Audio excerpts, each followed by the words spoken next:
Thank you for joining me. I'm quite settled on my cushion next to these, albeit they artificial sunflowers, but they're adding a lovely little pop of colour to this dark little corner. Well,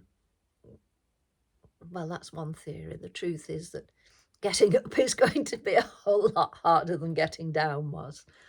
At least it will be done off camera. Thank goodness. So I'm going to pick up another of the suggested videos that I requested, and this one, a video I would like to see is how to heal from a toxic relationship or cheating. I feel like I'm trying to heal and let go, yet it feels so hard to do so. I'm just going to pause. Here I go again, fourth time lucky. I keep coughing, so I'm hoping that the glugs of water that I've had will calm it down. So one word in that request jumps out straight away, that this person is trying.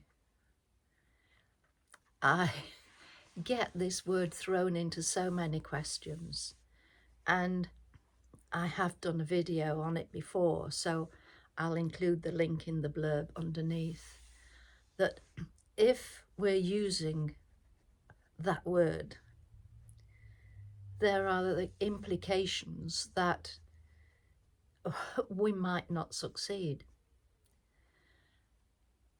Okay, well, it's only a word, you might say, but if you are saying that, you're writing it down, you're saying it to yourself, well, I tried that. But if you use that word, you are putting that implication in your mind that you might fail. So better to say, I'm going to have a go at doing that. I'm going to do that. Yes, you still might not succeed, but you stand a better chance than telling yourself that you're going to try to. Those choices of words are very important, whether we are speaking to someone else or just thinking the thoughts, or as I do, saying things out loud to myself. If I call myself a stupid blah, blah, blah, blah, blah, blah, blah, if I've done something wrong, then, whereas if I say, you silly idiot, come on, get on with it, and make light of making a mistake, that helps. Even better still, call myself a Nelly Noodle, which is what I used to tell the little ones when I was teaching. And they used to tell me again, if I made a mistake, and I did, we all do, then, you've been a Nelly Noodle, look what you've done. Yes, well done. Shh, don't tell them, but I did sometimes, when I was writing on the good old blackboard, make a spelling mistake and see if any of them spotted it. I never fessed up to that before, so it was interesting. So how do you get over? It's a very, very open question because it so much depends on circumstances. I mean, in the Just Let Them video, people have said that they're broken-hearted about the breakup and they're never going to get over it. And I've no idea whether that breakup is a few months, a few years, several years, with a house, a home, children involved. And to me, that's when it becomes really, really complicated, because you are probably, if you're married, then legal separation or a divorce, and there's all of that. and you just have to bite the bullet and get through it. But if it's further back and it's a toxic relationship, all I can say is don't hesitate. No matter what you do, get out. Toxicity is, oh, so negative, and it can get worse. It very, very rarely gets better. And the more you are in that sort of atmosphere within a relationship, you are dragged down. So when you leave, you need to really work on your self-esteem, on your self-confidence, on your ability to believe yourself, trust yourself, because chances are that you were blamed for things. And if you're not careful, you'll carry on doing that. So you have to take a long, hard, cold look in the mirror. It wasn't you. So you can get through this. You will get through this. And if you are struggling after the breakup of a relationship, I would say without hesitation, if you can, then go and see a counsellor. Go and see somebody who can help you, because we all have what we call blind spots, things that we very often have buried because we don't want to remember them.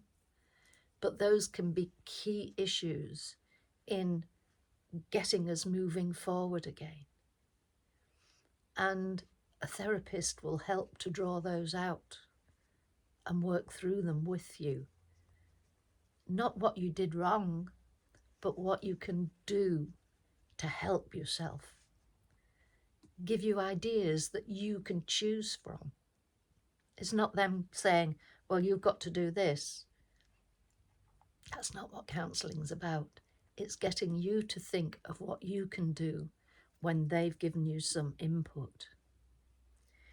But the main thing is that development or redevelopment, refinding of the old you, and starting to feel content with life, have a bit of fun with life, but certainly don't make any big decisions, don't make any big steps, baby steps with everything. And you'll probably find that you'll take a few forward and you'll still go backwards. That's life. Life is very rarely a smooth upward slope. But just go with it and give yourself some rewards. Have a cinema night out or something with a friend. Give a friend a manicure and they can give you a manicure. It doesn't have to be expensive, but just something that you're doing for you. Something that maybe you set aside in your relationship, but you can now begin to think about and care about you. If there are children involved, obviously they need to be your primary concern. Answering their questions can be difficult, especially if it isn't the first time that they have experienced one of your relationship breakups. So think carefully about what you're going to say. And if it's their father who has left, it's very easy to want to decry them, belittle them, put them down.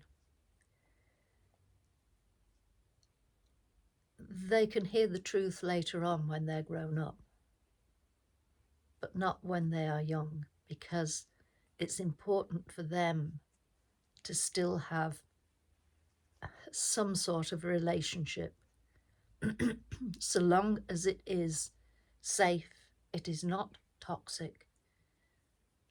That is the prime concern, that isn't the way it is. For the majority, it isn't. It's just inconvenient having to give up days when you've got to take your child somewhere or make arrangements for them. But they need to be your primary concern.